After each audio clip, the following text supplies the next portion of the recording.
बहुत बार एंटीऑक्सीडेंट्स के बारे में सुना है। हमने कई सारी मैगजीन, कई सारे न्यूज़पेपर्स और कई सारे टीवी चैनल्स पर भी देखा है कि बढ़ती उम्र के साथ साथ हमें अपनी डाइट में एंटीऑक्सीडेंट्स शामिल करने चाहिए। चाहे वो हम फ्रूट से करें, चाहे वो हम सप्लीमेंटेशन से करें, लेकिन बढ़ती उम्र के साथ साथ बहुत ज़रूरी है अपनी डाइट में, अपनी लाइफस्टाइल में एंटीऑक्सीडेंट्स को शामिल करना। तो क्या है एंटीऑक्सीडेंट्स, किस तरह से ये काम करते हैं और क्या वो चीज़ है जिसको कंट्रोल करने के लिए या जिसको रोकने के लिए हमें अपने शरीर में इन एंटीऑक्सीडेंट्स की ज़रूरत पड़ती है, यही कुछ मैं आज आपको इस वीडियो के अंदर बताने वाला हूँ। ये वीडियो होने वाला है बहुत ही ज़्यादा इन्फॉर्मेटिव उन लोगों के लिए जो लोग हेल्थ कॉन्शियस हैं, वे लोग जो अपनी स्किन से प्यार करते हैं, वे लोग जो अपने बालों से प्यार करते हैं और वे लोग जो बढ़ती उम्र के साथ भी अपने आप को यंग रखना चाहते हैं, वो इस वीडियो को लास्ट तक जरूर देखें। क्योंकि अगर आपने एंटीऑक्सीडेंट्स को बहुत अच्छे से समझ लिया तो आप अपने आप को बाहर से ही नहीं बल्कि अंदर से भी हेल्दी रख पाएंगे, यंग रख पाएंगे। और अंदर से ही यंग रहना असली में यंग रहना है, क्योंकि बाहर से किसी भी क्रीम को लगा करके यंग रहना एक टेम्परेरी फेज होता है जो कुछ दिनों बाद खत्म हो जाने वाला है। हेलो फ्रेंड्स, गुड मॉर्निंग, नमस्ते। मैं हूं डॉक्टर मनोज, एक अरोमा थेरेपिस्ट, एक नेचुरोथेरेपिस्ट। दोस्तों, इस चैनल पर हम लोग बात करते हैं skin care, hair care, health care, personality development और हीलिंग के बारे में।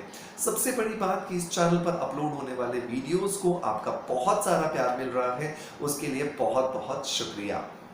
दोस्तों, एंटीऑक्सीडेंट एक ऐसा शब्द जो हमने कई जगह पर कई बार सुना है, लेकिन बहुत बार हम अपने आप को इस शब्द के मायने नहीं समझा पाते और ये मायने नहीं जानने की वजह से, मतलब नहीं पता होने की वजह से हम इस शब्द को बहुत ज़्यादा अहमियत नहीं देते हैं।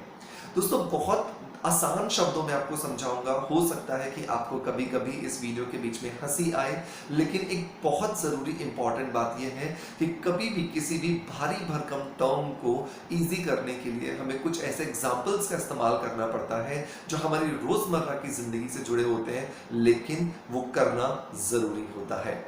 दोस्तों, जिस तरह से हम मार्केट में जाते हैं और मार्केट में जाकर के हम केले खरीदते हैं, केले को अगर आप वजन से खरीद रहे हैं या डजन के हिसाब से खरीद रहे हैं, आप उसका जितना भी रुपया अदा करते हैं, जितना भी पैसा आप उस ठेले वाले को, उस दुकान वाले को देते हैं, उस पैसे में आप छिलके भी खरीद रहे होते हैं।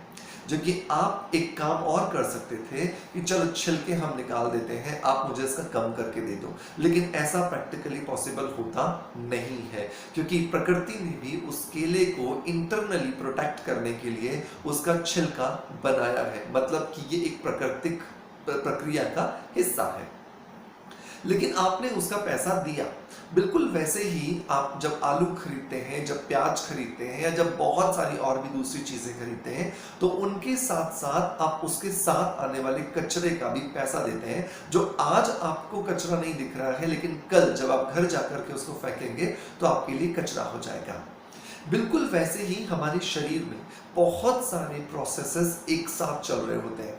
देखिए, देखने का प्रोसेस हो, चाहे सूंघने का प्रोसेस हो, जीभ के द्वारा आपको टेस्ट लेने का प्रोसेस हो, या आपके पेट द्वारा उस खाने को डाइजेस्ट करने का प्रोसेस हो, आपके खून के दौड़ने का प्रोसेस हो, या हवा के अंदर जाकर के ऑक्सीजन को एब्जॉर्ब करने का प्रोसेस हो, हर प्रक्रिया के लिए आपके शरीर की हर एक कोशिका अनवरत, अविरल, बिना रुके, बिना थके, बिना किसी परेशानी के काम कर रही है। इसी काम को, इसी पूरी प्रक्रिया को जब लगातार करना पड़ता है या जब ये लगातार होती है, तो बहुत बार इस प्रक्रिया के दौरान कुछ ऐसी चीज़ें, कुछ ऐसे एलिमेंट्स पैदा होते हैं जिनकी शरीर में कोई ज़रूरत नहीं है, लेकिन फिर भी वो पैदा होते हैं। जैसे मैंने कहा ना आपको कि केला पैदा करना चाहा था, लेकिन उसका छिलका उसके साथ ज़रूर पैदा हुआ। तो जब ये प्रक्रियाएं होती हैं और उसके साथ में जब ये दूसरे अनचाहे जब पार्टिकल्स पैदा होते हैं, तो इनको कहा जाता है फ्री रेडिकल्स। फ्री रेडिकल्स मतलब कुछ ऐसे अवयव या कुछ ऐसे रेडिकल्स या कुछ ऐसे एलिमेंट्स जिनकी शरीर को जरूरत नहीं है, लेकिन प्रोसेसिंग के दौरान वो जरूर बनेंगे, और प्रोसेसिंग के दौरान बनेंगे तो वो शरीर में ही घूमते रहते हैं। अब क्योंकि उनकी जरूरत नहीं है, वो फ्री है, तो वो फ्री रेडिकल्स क्या करेंगे, आपके शरीर को अंदर ही अंदर नुकसान पहुंचाना शुरू करते हैं। अब आप सोचिए, घर में कोई व्यक्ति फालतू बैठा हो, उसके पास कोई काम ना हो, तो वो क्या करता है? वो उन व्यक्तियों को थोड़ा-थोड़ा सा कुछ बोलना शुरू करता है जो बेचारे काम में लगे होते हैं। चाहे वो छोटे बच्चे हो या वो कोई बड़ा व्यक्ति हो, तो हर तरह से आप फ्री रेडिकल को उस फालतू व्यक्ति के साथ में या उस नहीं काम करने वाले व्यक्ति के साथ में अटैच करके देख सकते हो। तो जैसे ही फ्री रेडिकल्स की मात्रा हमारे शरीर में बढ़ने लगती है, वैसे वैसे हमारे शरीर को ये अंदर से टॉर्चर करना शुरू कर देते हैं। और इस टॉर्चरिंग को रोकने के लिए जरूरी है कि हम फ्री रेडिकल्स को कंट्रोल करें। और फ्री रेडिकल्स को कंट्रोल करने के लिए हमें जरूरत पड़ती है एक सोल्जर की, एक ऐसे सैनिक की जो अपने आप के साथ साथ हमारे शरीर को बचाए इन फ्री रेडिकल्स से। और वो जो सोल्जर है उसका नाम है एंटीऑक्सीडेंट्स। ये एंटीऑक्सीडेंट्स हमारे शरीर में जाकर के फ्री रेडिकल्स को कंट्रोल करते हैं। मतलब कि इनका काम होता है हमारे शरीर के अंदर जो भी फ्री रेडिकल्स द्वारा डैमेज हो रहा है उसको रोकने का, उसको स्टॉप करने का।